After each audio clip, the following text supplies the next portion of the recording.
भले लड़की बेकार हो लेकिन साथ में 1.25 करोड़ की कार हो।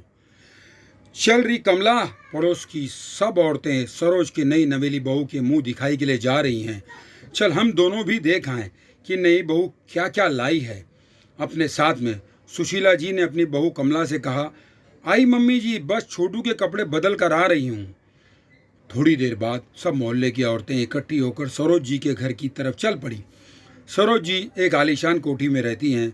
उनके पति सरकारी बैंक में मैनेजर हैं। 2 लड़के हैं और एक लड़की। लड़की की शादी में उन्होंने खूब दहेज दिया था, कार, ज़मीन, गहने, कपड़े, सब। फिर भी उनकी बेटी अपने मायके में ही रहती है। क्या करे बेचारी, मुंहफट है, बोलती बहुत है, साथ में लड़ाई खोर भी। तभी तो ससुराल वालों के साथ उसकी बनती नहीं है। सरोज जी के बड़े बेटे ने अपने ही साथ काम करने वाली लड़की से शादी कर ली। बड़ी बहू दहेज में कुछ नहीं लाई, सिर्फ संस्कार लाई थी जो सरोज जी को पसंद नहीं आए, और आते ही बहू कमरा, रसोई देकर अलग कर दिया। अब छोटे बेटे को सख्त हिदायत दी गई थी कि शादी तो सरोज जी की पसंद की लड़की से होगी।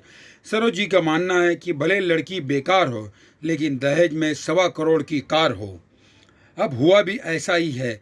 उनके पढ़े लिखे जॉब वाले बेटे के जो लड़की आई है वो अनपढ़ है, लिखना पढ़ना नहीं आता, लेकिन उसके पिता ने अपनी बेटी को 1.25 करोड़ की कार जो दहेज में दी है।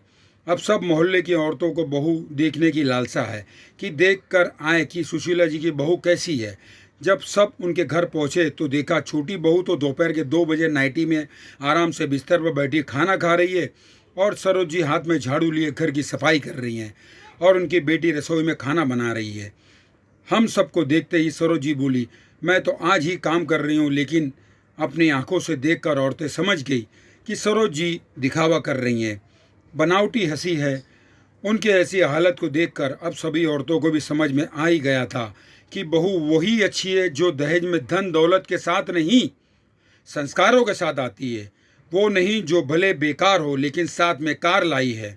दोस्तों, आप भी अपनी बेटियों को दहेज मत दो, लेकिन उन्हें अपने संस्कार ज़रूर दो, ताकि आपकी बेटी आगे जाकर एक सुशील बहू, पत्नी और माँ के किरदार को जी सके और आपके मान सम्मान को भी बनाए रख सके।